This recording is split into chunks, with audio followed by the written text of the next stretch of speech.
unripened fruit, 14 and black in the Jim Crow South.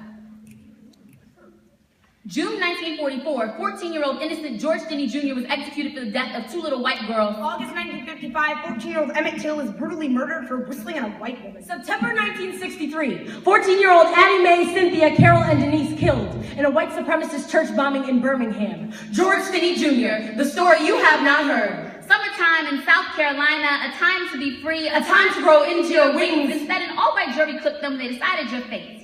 At the end of summer, you would not walk to school, but to by death by electrocution. Your 95-pound body did not feel the grand wooden chair made for an adult nearly doubled your science books that you never had a chance to read propped up your barely 5-foot frame because you were too small for the death that was to enshroud you. George.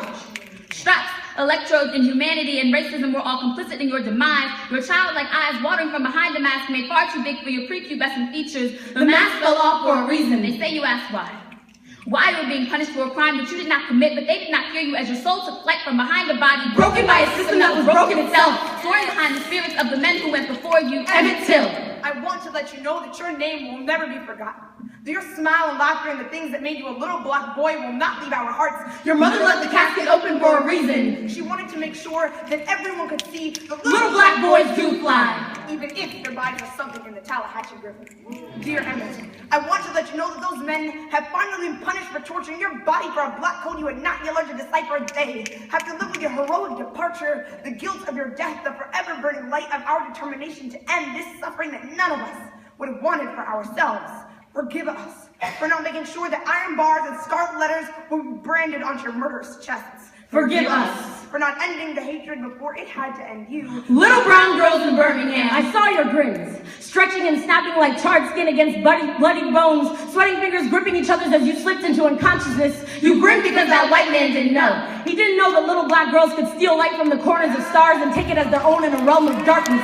To burst fluttering wings from broken backs practically behind a world too cruel to hold them. He didn't know that little black girls don't die. Your body lay on sacred ground for a reason. And see, he thought he was killing you.